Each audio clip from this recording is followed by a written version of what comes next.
Hi everybody, welcome to part 2 of our McCall's Needlework magazine from 1947 and 1948 winter. And we left off with all those fun little images.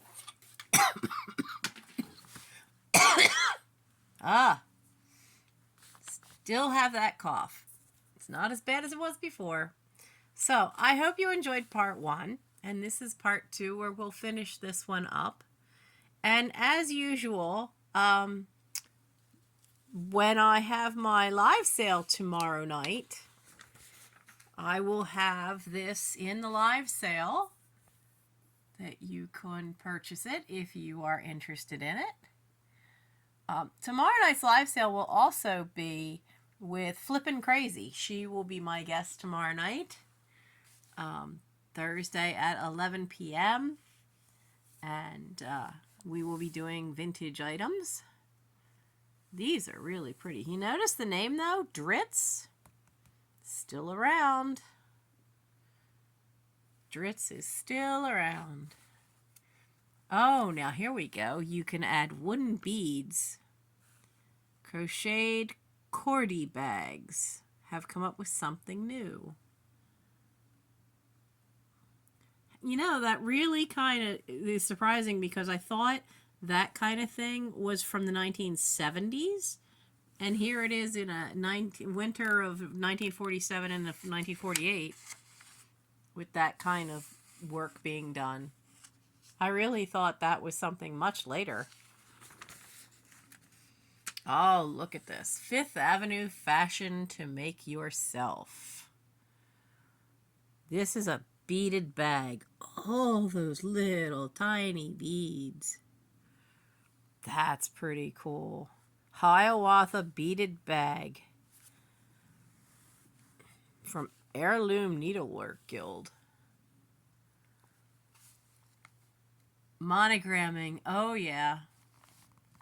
Monogrammed made with felt.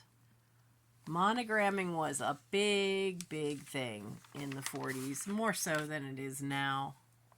I think, what do you see monogrammed now? Maybe a pair of hand towels or a handkerchief. You don't really see that happen so much anymore. And there they have it on everything. These great graphics. Artistry and applique. Yeah, you did see a lot more of that back then. Appliques on your skirts, on your shirts, on aprons, on curtains. Charm with no effort. Hey, we saw a dress like that.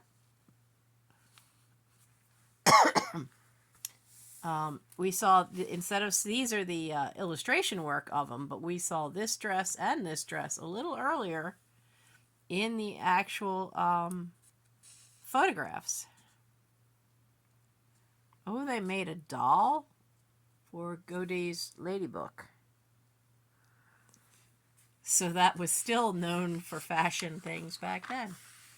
Magic for moderns.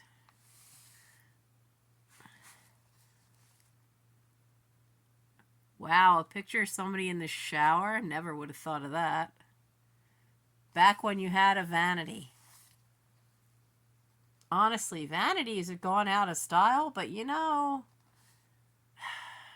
they'd be so much easier for putting your makeup on in the morning than standing in the bathroom mirror. It would be so much easier. Susie's going back to school in style, thanks to the Singer Sewing Center.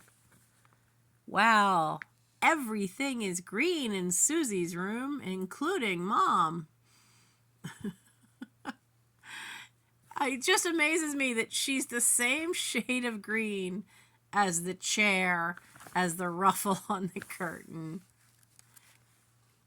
Did they just get one big bolt of fabric and make everything for that?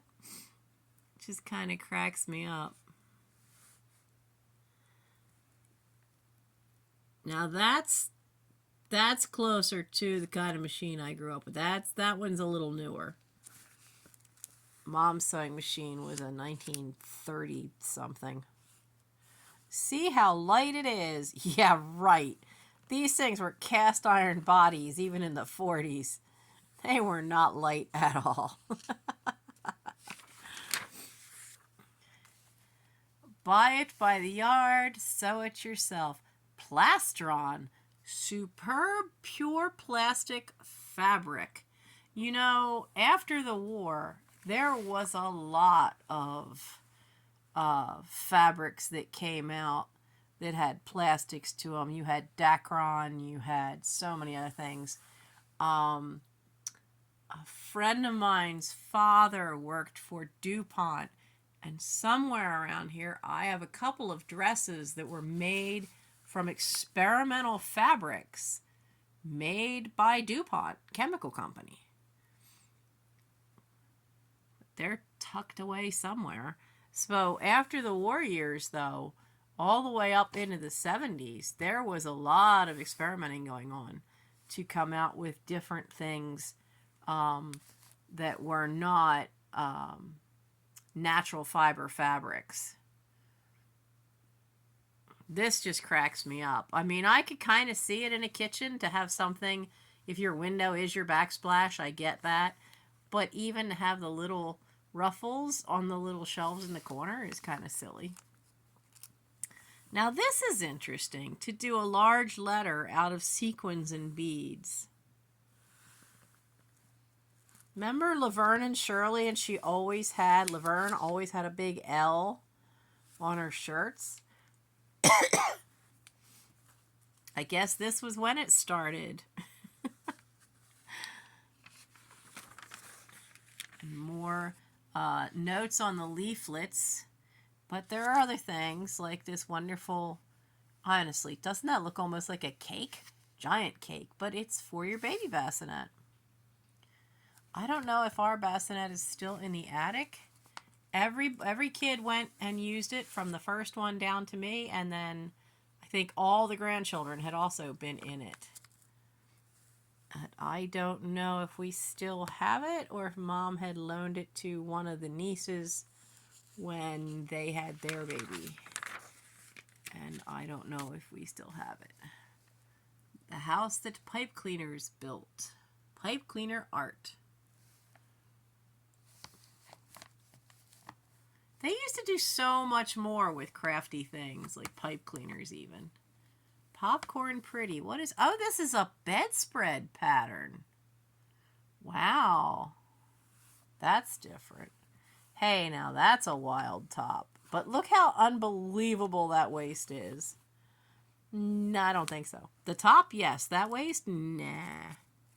Bugle beads and sequins.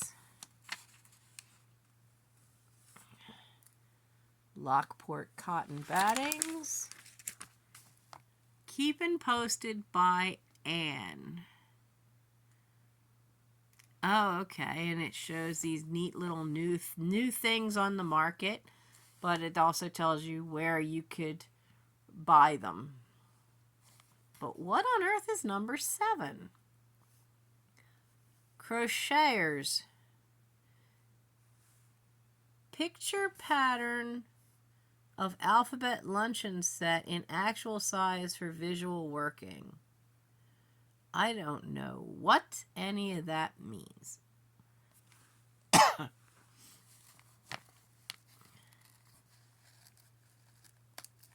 Recreational handicrafts. Making your own painted boxes, painted lampshades. See, now we're to the point where it's a lot of ads and you see such great graphic illustrations.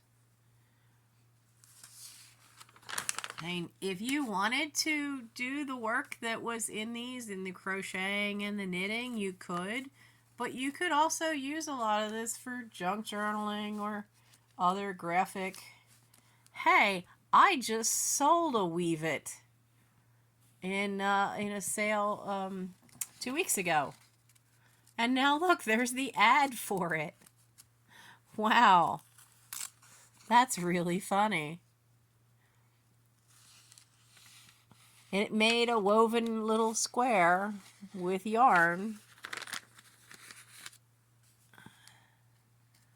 sequins, cross-stitched, ribbon, crystal seeds used with sequins.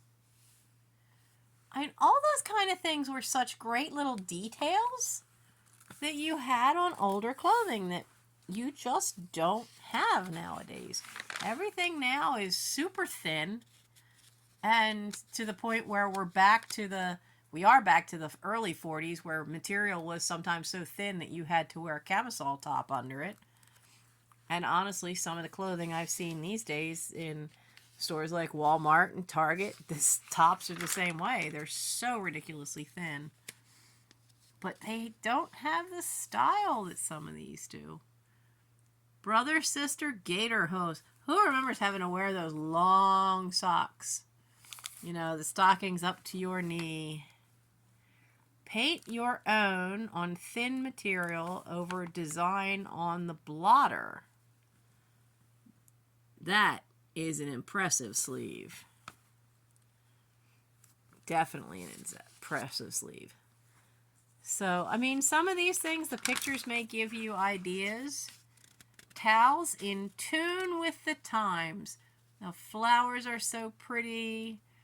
And then you get to the anthropomorphic.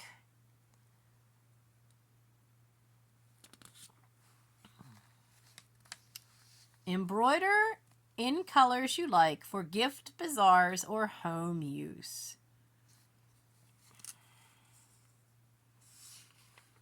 I do miss that. Having time to embroider. This gives a basic design you can do and different ways you can use it. The instructions are right there. Prang textile colors to decorate your clothing. From the American Crown Company. Didn't they eventually become Crayola? Or merge with Crayola? Fine togs for tots. Oh, look at these outfits. Oh, so cute. And such great graphics. I mean, it just amazes me that the color is still so incredibly good. A cable stitch holder. Is that what that is? Oh, ride 'em cowboy, because Western stuff was still a thing in the 40s. Bolero and trousers. Gotta have your hat and to go with your shirt. And then outfits for boys and girls. And a Slenderize ad. Healthalizer. I guess it hooks to the doorknob. Make beautiful velvety deep napped reversible rugs. Oh, that's an interesting way of doing it, where you're punching through the center. Never seen a rug put together that way. Little girl specialties. All that smocking. I think the only smocked outfits I have were hand-me-downs from when my grandmothers did it for my sister. The biggest doll value on the market, Mary Dollies, and then there's crochet books that include how to make outfits for the Mary Dollies. A Mary Hoyer doll. From Mexico to Canada. Oh, okay. She's used motifs from McCall's transfers to decorate paper plates and hang them. Wow, she did a nice job. In a black and white picture, they look really good. Catch us with your needle. Okay, I was fine until you got to him. Who punched him in the eyes? More felt work, felt applique. Make to give or keep. Now, you know, back in the 40s, you often just had a plain dress and you changed it up with the collars and the cuffs. So that's what those would have been. That's a collar and cuff set. Same here. Sometimes you find collars, vintage collars, but you do not find vintage cuffs very often. Vacation hats. I don't know about that one. For sweeter sleep. I don't know that you ever were meant to sleep in these. I always thought bed jackets were for, lounging in bed or when you were sick. Doll outfits. Even tiny, tiny little boots. Oh, here we go. College mascots. You can put them onto pillows, cross-stitch those. Trading ideas in the hook rugged clubs. Wow, somebody was ambitious. Look at how big 2 of those are. And look at this. Drop a thing of perfume in. These plug into the outlet. Perfume each room. A house perfume. That's pretty cool.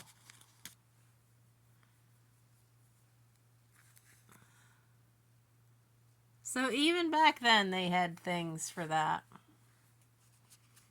Now, we'll see, we got some damage here. Looks like something was taken out.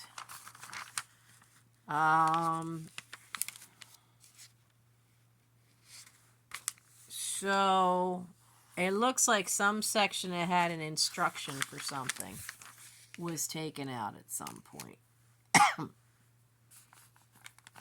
Raffia and making your own. Oh, making your own lampshades with raffia. Well, that's, if you knew how, that'd be interesting. I would think it would be nice for small lamps. Now you can knit with cashmere.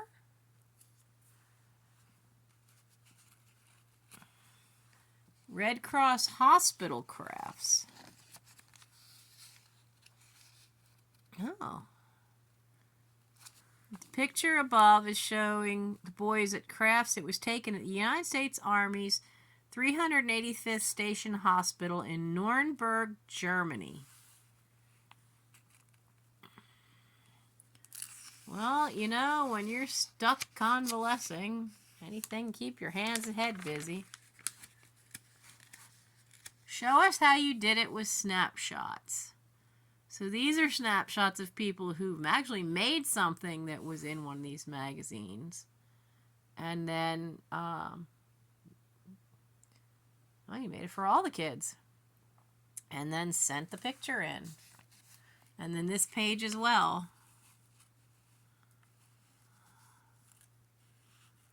So creative, some of them.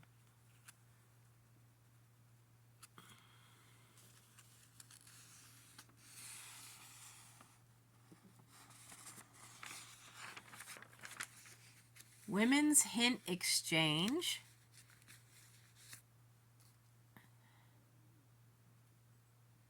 Oh, when the embroidered or lace-trimmed pillowcases wear out, I cut off the bottom part to form hanger covers.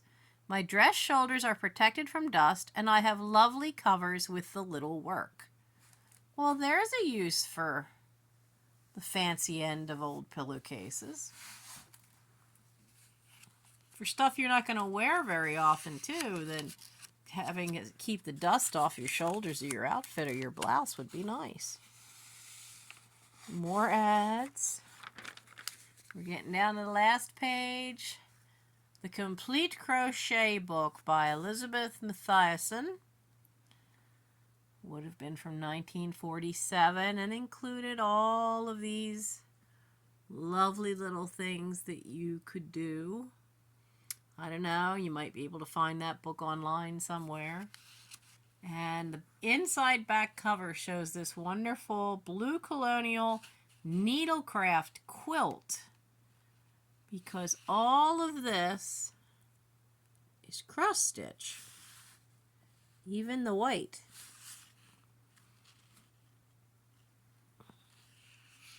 Very impressive.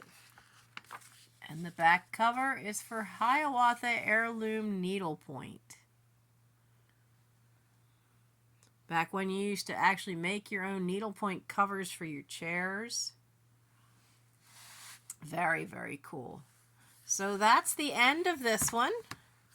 The needlepoint, McCall's Needlework 47-48 that winter.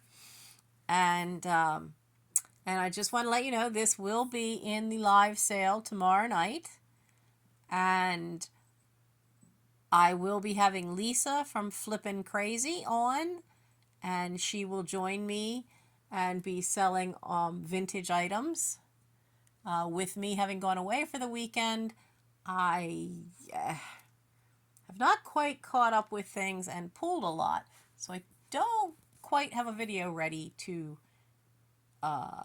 preview video, but I will get that together. But hopefully I will see you all at 11 p.m. Eastern Standard Time tomorrow night, which is March 16th is tomorrow. So March 16th, 11 p.m. Eastern Standard Time, I will be having a live sale. This magazine will be up for grabs in the live sale, as well as some other things. And I hope to see you all then. Goodbye.